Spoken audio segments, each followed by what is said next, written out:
The day of first night, a day of breaking 123-year-old record, a day a lot of players had their first start in the Champions League, a day Arsenal went ahead to play for 776 minutes, 8 games without conceding a goal.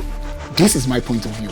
How can you describe the smiles on my face? It is a beautiful moment to be an Arsenal fan globally, wherever you are. If you're joining us for the first time on this edition of My Point of View, I want you to go to the subscription button, hit it, so that you'll be the first to be notified anytime we bring an episode for you. Arsenal win to Fortuna Arena Stadium, a stadium they've gone and won by 4-0 in 2020-21 Europa Cup quarterfinal. But somehow, this was a different ball game because Slavia Prague are currently topping the Czech Republic League, and Arsenal also is topping the English Premier League. So it was a game of wit and battle for top leaders in the various leagues across the world. But on this night, Arsenal was going to be playing against Slavia Prague without a notable striker.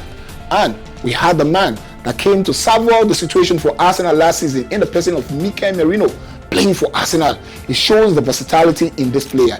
Even though a lot of naysayers between the Arsenal fan base aren't too happy with him playing as a midfielder, but this guy is doing the yeoman's job. Anytime we call upon him, he answers the call.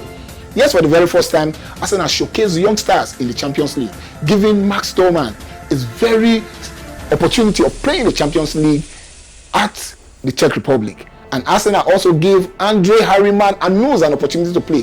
Whenever I talk about Andre Harriman Anus, I remember Chidozie B. Martins. It would have been you playing the Champions League game, but anyhow, it is what it is. And Arsenal, for the first time, also gave an opportunity, starting opportunity for Christian Nogard.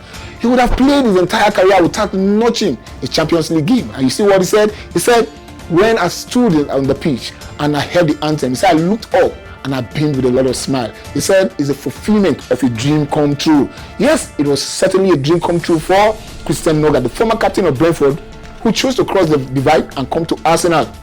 Even though he ain't playing every now and then, but anytime he comes in, he's doing the yeoman's job, contributing his quota. And look at what he said. It means that this team is so knitted in such a way that it will be difficult to break them. He said, we go game after game. Go game after game. We're taking it bit by bit, and we'll keep looking at how we're going to improve ourselves. And everyone that comes in knows they need to do the job. The game against Slavia Prague shows me that Gabriel, the indomitable Trojan, I call Gabriel Magalhaes, is becoming a prime Cannavaro. Anytime we want to notch a goal from a set piece, he's the one either flipping the ball or nodding the ball or scoring himself. Again, he flipped the ball again for an opportunity for Mikel Merino to score. So this guy, he will end up winning something remarkable this season. PFA title, award. He's going to be one of those that's going to be winning it. Now we also saw that there's something building up in Arsenal. The sense of camaraderie, the cohesiveness. You see the way the team reacted, including the coaching team, the coaching crew. The way they reacted when that penalty call against Slavia Prague came up. Everybody was like, no, we cannot. They just don't want to concede. It shows how super electric they are, how supercharged they are going forward. So it will be difficult to break this Arsenal team, except, as always, referees in the PGMOL or referees across the world decide to do what they normally do, what they are used to do. Because you can't take it away from referees. There is something that is going on within the Referees Association. Remember the last time I spoke about the Referee Federation in Turkey, where about 371 of them are involved in betting online, and 152 of them are betting specifically on football. Anyways, I'm focusing today on what I saw against Slavia Prague. I saw a team that could play without the collection of the first team players. I saw a team that could adapt to different system of play. I saw a team that started without a Bericese.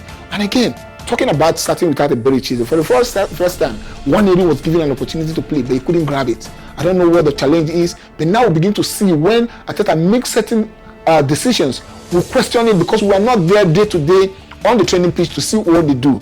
And so somehow you can agree that Mikel Arteta most times is right when he makes the call of benching some players, because I thought that Nwaneri would have just taken the opportunity of grabbing this first start in the Champions League by playing very well, but he didn't play up to the point where I would have seen him to give him a score. If you ask me to give my assessment of his play on that day, I'll give him a 5, which wasn't good enough.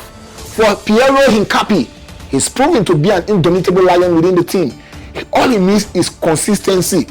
You can see his energy, his turbocharged, he's winning his duels, and that is key for me. And the way he plays also shows that Arsenal have got an animal in a positive way within the squad. So you cannot just come and push Arsenal anyhow these days, because we've got players that play the way you just want to be addressed. Look at Timber, look at the way he performed. I'm telling you that this team, they are gearing towards winning something remarkable this season. If you ask me, I don't know if I'm in a dreamland, but truth be said, I'm hoping and I'm anticipating that with the way Arsenal is going, they're going to win the quadruple. It is possible.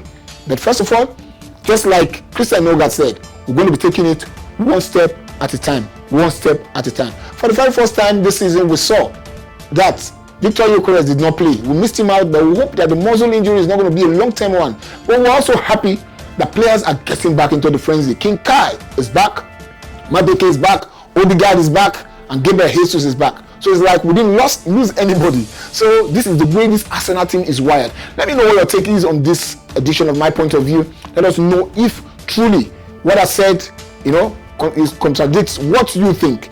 Then if it is so, this is why we're building this community together, for you to tell us the things that we've not said correctly, and the things that were said correctly, you just give us a thumbs up. Until then, this is My Point of View.